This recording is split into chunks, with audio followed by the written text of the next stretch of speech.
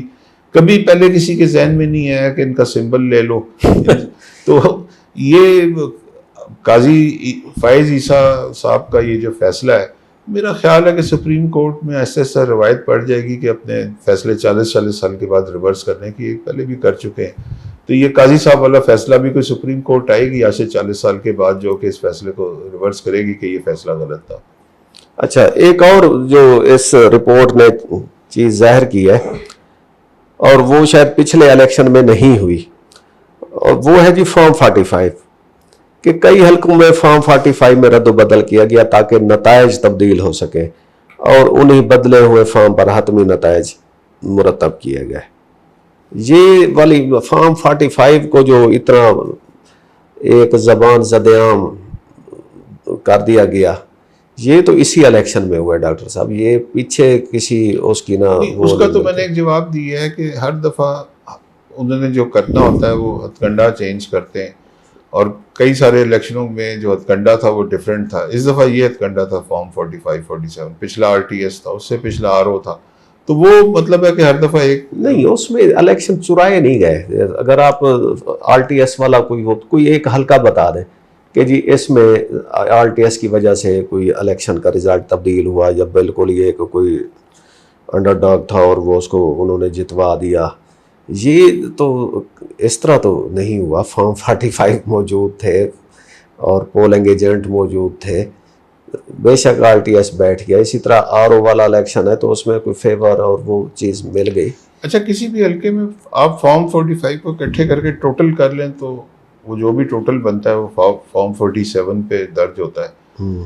تو اس میں یہ جو آبزرور گروپ ہے کامن ویلتھ کا, ان کی رپورٹ جو ہے مطلب ہے کہ بالکل میں اس کو کچھ نہیں کہہ رہا, لیکن اصل چیز یہ ہے کہ یہ رپورٹ بھی بائسڈ ہے. یہ رپورٹ بائسڈ ہے کیونکہ اس رپورٹ میں کہیں ذکر نہیں ہے کہ پٹیشنز کتنی دائر ہوئی, عذرداریاں کتنی دائر ہوئی. جس کے ساتھ زیادتی ہوئی ہے وہ جائے عذرداری دائر کرے. اگر عذرداریاں دائر نہیں ہو رہی ہیں تو پھر میرا خیال ہے کہ دونوں سائڈوں سے معاملہ مشکوک ہوتا ہے. انہوں نے شاید یہ اس کا ذکر کیا ہے, جو پوسٹ پول جو پٹیشنز ہیں ان کی اس کی بیس کے اوپر یہ سارا رزلٹ کیا ہے. ایک بات, اچھا یہ آپ کہہ رہے تھے رپورٹ جو ہے نا, یہ انہوں نے اس کو بیلنس رکھنے کی کوشش کی ہے آبزرورز. انہوں نے کہا کہ جی الیکشن کمیشن کی کچھ اچھی چیزیں بھی ہیں جن کو سراہا جانا چاہیے, جیسے خواتین کے رجسٹریشن میں بہتری, نوجوانوں کی زیادہ شمولیت, اور ایک جینڈر انکلوژن ونگ کا قیام. لیکن یہ جو چیزیں ہیں یہ آن پیپر بہت اچھی ہیں. اب وہ آپ کہتے ہیں کہ جی زیادہ وہ یوتھ کی انکلوژن تھی یا ویمن پارٹیسپیشن تھی. اگر at the end of the day ان کو پتہ چلے کہ جی ہمارا کینڈیڈیٹ کا رزلٹ چوری ہو گیا ہے, تو وہ تو اس سے ریزینٹمنٹ ہی پیدا ہوگی. ہاں نہیں, لیکن میں نے وہ جس طرح شروع میں کہا کہ آپ بالکل یہی چیز اس شہاب نامہ میں پڑھ لیں جو 50 سال سے زیادہ پہلے لکھا گیا تھا, ارلی 70s میں لکھا گیا تھا. اچھا, اب PTI والوں کو اب صرف وہی بات ہے کہ ان کو ڈھول پیٹنے کو مل جائے گا کہ لو جی یہ دیکھیں اب عالمی دونوں فیکٹرز ہیں. ڈھول بھی ہے اور پیٹا جا رہا بھی ہے. ڈھول ہے بالکل, میں نے وہ اون چودھری والے حلقے کی مثال دی, 1,82,000 ووٹ ان کے بتائے گئے. اب مجھے نہیں سمجھ آتی, اگر مطلب میں تو 82,000 بھی نہیں سوچ سکتا کہ ان کو اس حلقے سے ووٹ مل سکتے ہیں. تو 1,82,000 ہو سکتا ہے 82,000 رہے, اس کے پیچھے صرف ایک لگایا ہو سکتا ہے مے بی. لیکن مطلب ہے کہ ڈھول پیٹنے والا عنصر بھی ہے جو بھٹو صاحب نے کسی کو جواب دیا تھا 1968 میں, کیونکہ سوال یہی تھا. اس بندے نے جب یہ کہا کہ جی آپ کا وہاں پانی چھوڑ دیا تھا موچی دروازے میں، تو ساتھ ہی سرکولر روڈ پہ آپ جلسہ کر لیتے، ریگل پہ کر لیتے، کسی جگہ کر لیتے. بھٹو نے کہا کہ یار کتنی غیر سیاسی بات کی ہے تم نے، تمہیں سیاست کی سمجھ بوجھی نہیں ہے. یہ تو وہ ڈھول ہے جو میں بجاؤں گا، وہ میں وہاں پہ کہیں جلسہ کر لیتا تو میرے پاس ڈھول کہاں سے آتا. تو اس میں ڈھول والی بات بھی ہے میرے حساب سے. چلیں ڈاکٹر صاحب، اب پروگرام کو ہم اختتام کی طرف لے جاتے ہیں. اب ایک طرح سے ہم یہ کہہ سکتے ہیں کہ یہ جو رپورٹ ہے پی ٹی آئی کی عالمی سطح پر جیت ہے. مقامی سطح پہ شاید اس رپورٹ کا آگے کسی جو الیکشن پٹیشنز لگی ہوئی ہیں ان پہ تو کوئی اس کا امپیکٹ نہیں پڑے گا. وہاں پہ تو انہوں نے جو ہائی کورٹ کے ججز جو ٹریبونل تھے ان سے انہوں نے لے کے ریٹائرڈ جج لے آئے کہ جی یہ کیس سنیں گے. ہر طرح کا کام بندوبست کیا گیا ہے. لیکن ابھی بھی اس پورے اوور آل اگر میں سینیریو پہ بات کر سوچتا ہوں تو میں یہ سمجھتا ہوں کہ یہ اس میں ڈھول کا آنسر اس لیے زیادہ ہے کہ میں کنونس ہوتا کہ یہ ڈھول نہیں ہے. اگر جس حلقے میں آپ گنتے جائیں 1 2 3 7 20 25 اس کی عذرداریوں سے پتہ چل جانا تھا. اگر وہ عذرداریاں نہیں ہیں تو پھر اس میں ڈھول والا ایلیمنٹ ضرور ہے. انہوں نے رپورٹ میں نے ٹیبل دیکھے، اس میں یہ عذرداریوں کا بھی نمبر اور وہ تھا، اور وہ جو ٹیبل وہ بتا رہا تھا سب سے اونچا وہی تھا جو پی ٹی آئی کے کینڈیڈیٹس ہیں نا، انہوں نے ہی زیادہ سے زیادہ عذرداریاں کی ہیں. چلیں ناظرین، اب ہمیں اجازت دیجیے. خدا حافظ.